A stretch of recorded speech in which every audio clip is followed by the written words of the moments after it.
पुत्र भी कहने लगे कि ये सिर्फ पंचर निकालने वाले लोग हैं। मैं उन जालिमों से पूछता हूं, पंचर पुत्र का इतना डर क्यों है कि 24 घंटे तुम्हारी दज्जाली मीडिया हम पर बहस करती है? अभी तो पंचर निकालने वाले से इतना डर है, फिर गर्दन पर चढ़ने वाले से क्या खौफ होगा? सीने पर अगर चढ़कर बैठने वाला हो तो फिर तुम्हारे डर की हालत क्या हो?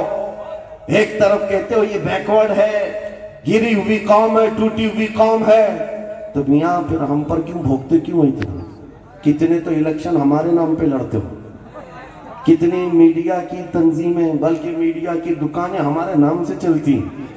अगर हम पर डिबेट ना करे तो मसाला मिलेगा कहां से?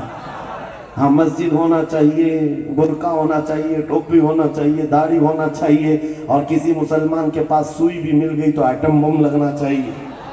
ये मुद्दे तो है ही है कि मैं कभी सोचता हूँ, सुन्नियों आपको बताऊं, मैं सोचता हूँ अरे हमारे मुल्क में पता नहीं कितने धर्म हैं, कितने रिलीजन, कितने कौमें हैं, किसी का तो नाम भी नहीं आता। जगह जगह देखो हम ही हम हैं, हम ही हम हैं।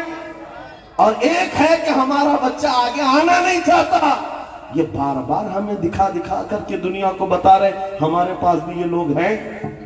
मैं आपसे कहता हूं, हमारी कौम का हाल ये है कि हम डरे सहमे हुए कहते हैं हमारे पास कुछ नहीं है, लेकिन ये भोग भोग कर बताते नहीं कुछ है तुम्हारे पास, कुछ है तुम्हारे पास। तलाशी ले लो, ब्लेड भी नहीं मिलता, चाकू भी नहीं मिलती, कुछ नहीं मिलता, फिर भी 24 घंटे हमारे ऊपर एपिसोड बनाएंगे और कहेंगे कुछ तो है इनके पास, कुछ तो है।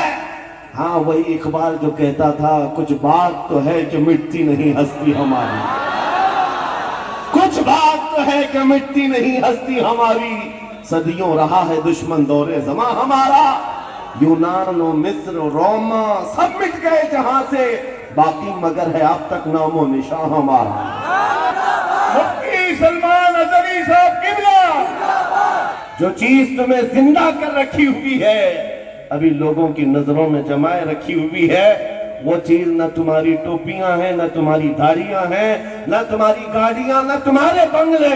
पूरी दुनिया में जो चीज खटकती है वो इश्क़ मुस्तफा की गर्मी है, वो मोहब्बत मुस्तफा की गर्मी है जो आज देखने को मिलती है। मेरे अजीजों, बाहर लोग बहुत नाचते हैं, लंबे लंबे गाने सुनाते हैं, बड़े बड़े भाषण करते हैं, उसका इतना असर नहीं होता। 8 साल का बच्चा क्या लब्बैक कहा, कुर्सियां भी खतरे में, बहुत सारे लोगों को हलचल होने लग गई, पर परेशानी शुरू। हम पूछते हैं आखिर इतने जुमले में असर क्या है, इतने जुमले में असर क्या है? यही बात 100 साल पहले अंग्रेज ये करते थे, रूह मोहम्मदी इसके बदन से निकाल दो, वरना ये डेंजर है, रूह मोहम्मदी इसके बदन से निकाल दो, ये फाका कश मौत से डरता नहीं जरा।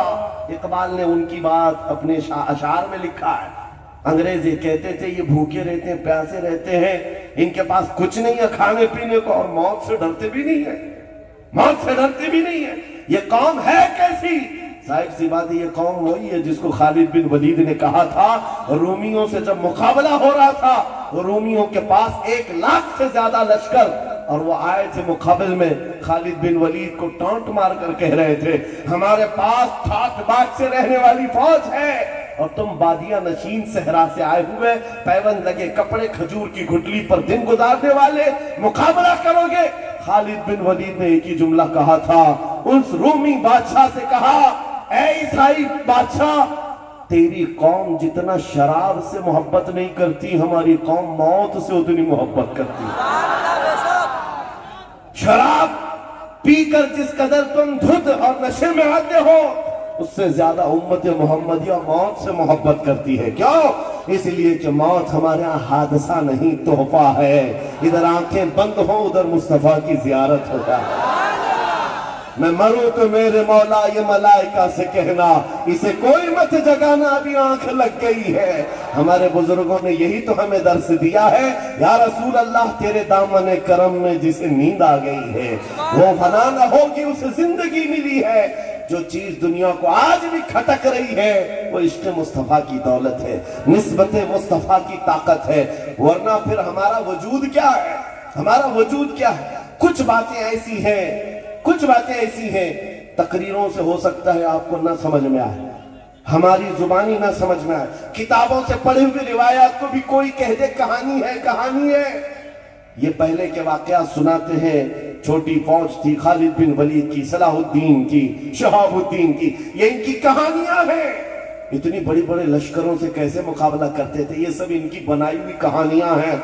मैं उनसे कहता हूं, अगर हमारे सारे वाकयात कहानियां लगती हैं, रियलिटी में देखना हो तो फिर जाओ फिलिस्तीन के बच्चों को देखो, जाओ देखो, छोटे छोटे बच्चे कंकरियां लेकर खड़े हैं और सामने बड़ा दादागिरी करने वाला डिफेंस सिस्टम का मालिक, पूरी दुनिया का सुपर पावर, कई कंट्रियों की ताकत लेकर खड़ा है।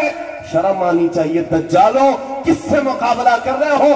उन निहत्ते बच्चों से जो कंकरियां हाथ में उठाई हुई हैं। तुम मुकाबला नहीं कर रहे, बल्कि हम मोमिनों को ये बता रहे हो, तुम छोटी तादाद में भी हो तो सुपर पावर के लिए भी तुम खतरा बन सकते हो।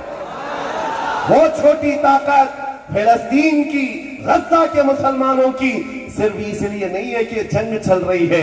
ऐ मोमिनो, तुम्हें बेदार किया जा रहा है, तुम्हें जिंदा किया जा रहा है। आज भी देखो, ईमानी ताकत जहां होती है, बड़ी सी बड़ी ताकतें उससे लर्जा बरंदाज होती हैं, खौफजदा होती हैं। अगर इस इजरायली कुत्तों को डर नहीं होता, खौफ नहीं होता, तो 4 महीने 6 महीने के बच्चों को मार नहीं रहे होते। ये डर ही तो है जो इनको मार करके खत्म किया जाता है। हमने बहुत सारे लोगों से स्टेटमेंट सुने, क्यों मारा जा रहा है, 10,000 बच्चों को मार दिया। डर यह है कि कल को चलकर इनमें कोई मोहम्मद अरबी का शेर ना आ जाए। डर इस बात का है, आज ही खत्म कर दो वरना कल कोई सलाहुद्दीन न बन जाए। मेरे अजीजों, मैं तो देखता हूं, अभी अभी यूपी के इलाके से आ रहे थे, तो मैं किसी तकरीर में औरंगजेब आलमगीर का जिक्र किया, तो कुछ लोगों को ऐसा लगा, आप भी, जाहिर सी बात है